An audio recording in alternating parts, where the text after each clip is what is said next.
Hello, and welcome to The Top Story, a podcast with headlines of the day from our correspondents around the world. I'm Tian Yu.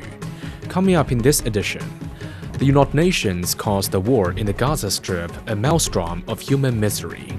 At least 130 people are dead after a stampede at a Hindu religious event in northern India.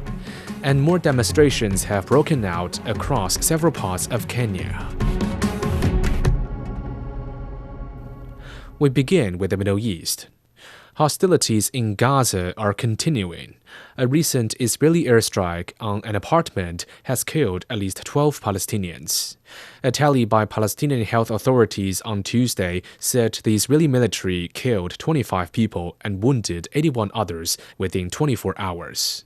The United Nations has called the war in the Palestinian enclave a maelstrom of human misery, adding that Gaza's public health and education systems have collapsed. It says nearly 2 million people out of Gaza's population of 2.3 million are now displaced. Humanitarian officials have expressed deep concern over the impact of Israel's order for people to evacuate from Han Yunis and Rafah. The UN Refugee Agency said nearly 250,000 people may have resided in the areas subject to evacuation.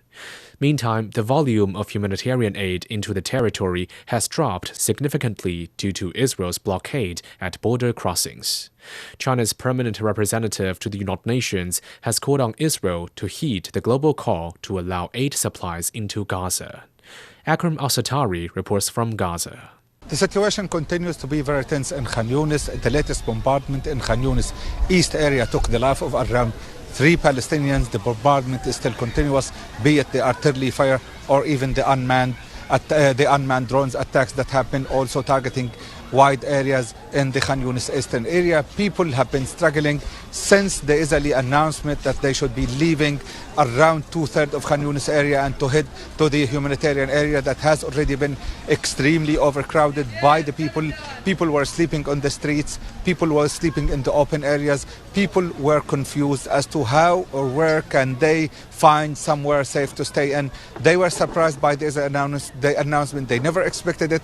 And that left them with no much of a choice left. The Palestinians who have been displaced for 7 or 8 or even 9 times are now asked to leave again. And as I am talking to you, this area also was overcrowded with thousands of Palestinians who were fleeing and who were moving and who were trying to find some place to stay in. They don't have places. No more places. The ones who are coming to Khan Yunis cannot find places. The ones who are going to the Gaza central area are also facing extremely difficult situation where they're trapped with no hope whatsoever that they can find something or some shelter to protect them and give them a sense of safety and security. That sense of safety and security that has been compromised for the last few months. That was Akram Al-Satari on the humanitarian crisis in Gaza. Elsewhere in Asia, Chinese President Xi Jinping says China-Kazakhstan relations are now at a higher level. He made the remarks during talks with his Kazakh counterpart Kassym-Jomart Tokayev in Astana.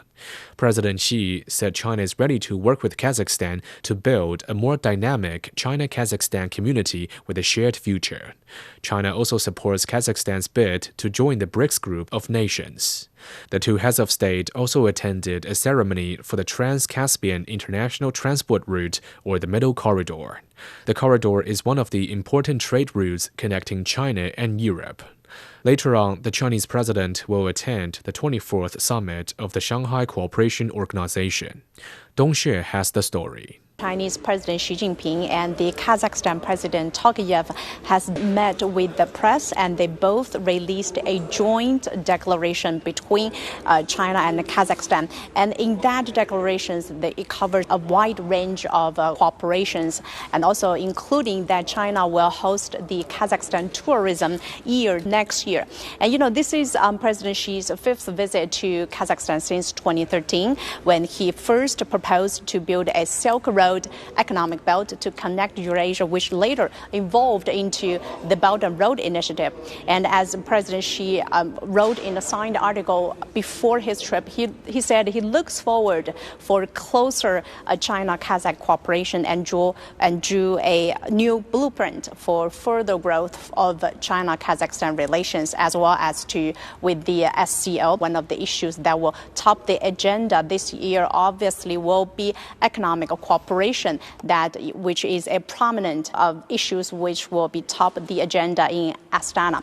The summit is expected to produce initiatives aimed at reducing trade barriers, harmonizing regulations, and promoting investment across member states. Of course, China's Belt and Road Initiative, again, will likely be highlighted as a crucial framework for enhancing connectivity and economic ties among SCO countries, as well as between China and Kazakhstan.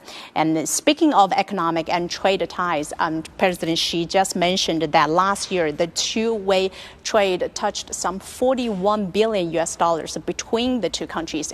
And China is now Kazakhstan's largest trading partner and its top export destinations. The two had several projects going on, ranging from the wind farm, hydropower station, to oil refinery. And China and Kazakhstan also celebrating their 32nd years of diplomatic relations this year, and they have made a promotion of tourism a key part of that celebration. And the two also had a visa-free scheme started since last year, which, according to both presidents, that has helped strongly in terms of boosting the bilateral ties. That was Dong Xue on President Xi Jinping's ongoing state visit to Kazakhstan. Turning to India, local media say at least 130 people are dead after a stampede at a Hindu religious event in the north of the country. The injured are receiving medical treatment at a local hospital. Authorities have ordered an investigation. Ravinder Bawa has more on the tragedy in Uttar Pradesh. Well, it's an unfortunate tragedy that unfolded on Tuesday afternoon in a village around 200 kilometers from Delhi. It was a religious congregation of a local religious leader who at the moment is absconding, and a police case has been registered against the organizers, and they are being blamed for the not proper arrangements being made on the venue for these more than 50,000 people who had gathered there. It is being said that the permission was granted by the police, but proper arrangements were not made. There were only 70 police personnel who were deployed on the ground to manage a crowd of 50,000 people. So that kind of arrangement, these kind of loopholes were there, and also the point that when the program got over, the whole incident unfolded then because people tried to leave. It was also hot and it was in an open ground. So when they were trying to leave, certain entry points were blocked, and that's where they all gathered and they were trying to get out from the venue when the stampede started. And now questions are being raised about why proper infrastructure was not built when such a big crowd was coming for this religious program, and administrators are being questioned. The Chief Minister has announced a probe into it, and also a financial assistance for the families of the deceased and the injured. The Prime Minister and the President have expressed their condolences. The Prime Minister, in fact, in the middle of his speech in the Parliament, was informed about it, and he spoke about this incident and also offered his condolences to the family of the deceased and the injured. But definitely questions are now being raised because time and again these kind of tragedies unfold in India because religious gatherings become quite big, and it is important some guidelines are laid down for these kind of religious gatherings. That was Ravinder Bawa on a stampede in northern India. In Africa, more demonstrations have broken out across several parts of Kenya. In Nairobi, riot police fired tear gas at protesters calling for President William Ruto to resign. There is growing anger over police brutality following a week of deadly clashes. The country's opposition party is calling on politicians to keep out of it and listen to the protesters' demand. Widespread discontent erupted in the African country following a government-proposed finance bill that could have led to tax rises. It quickly spiraled into a nationwide protest against corruption. Tensions have remained high even though the president has recalled the bill.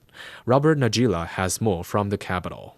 For much of Tuesday, police engaged demonstrators in running street battles here in the central business district in the capital, Nairobi.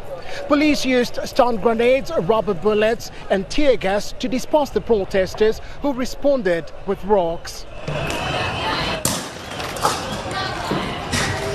Most businesses in the central business district remained shut, with business owners in some sections of the city arming themselves to protect their businesses against criminal elements. Compared to other protests, Tuesday's protests were much smaller in number, with police preventing protesters from accessing the central business district. In other towns, protesters were back on the streets, but their numbers were nowhere near previous demonstrations. Last week, President William Ruto withdrew the finance bill, a key demand of the protesters who accused the government of increasing taxes. I concede, and therefore I will not sign the 2024 finance bill, and it shall subsequently be withdrawn. Later this week, the president is set to engage the protesters over their grievances on the social media platform X. Human rights organizations say at least 39 people have been killed and over 300 injured in the protests. That was Robert Najila on the continued civil unrest in Kenya. Finally, to the Americas. Hurricane Beryl has claimed at least 5 lives across the Atlantic after reaching Category 5 status.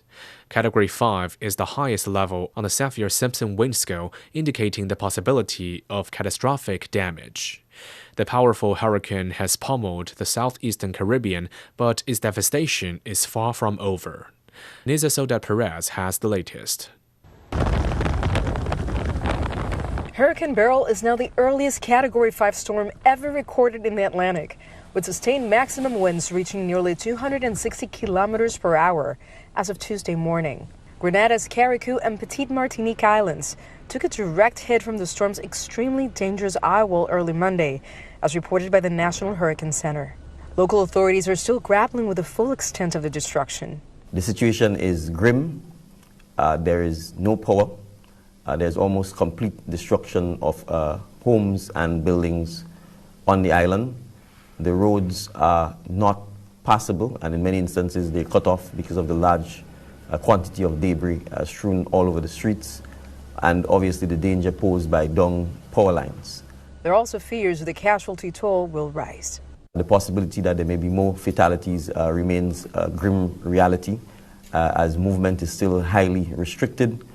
Because of the fact that the gas stations are also completely destroyed, it is difficult to get fuel to even the heavy equipment operators for them to begin any clearing of the roadway.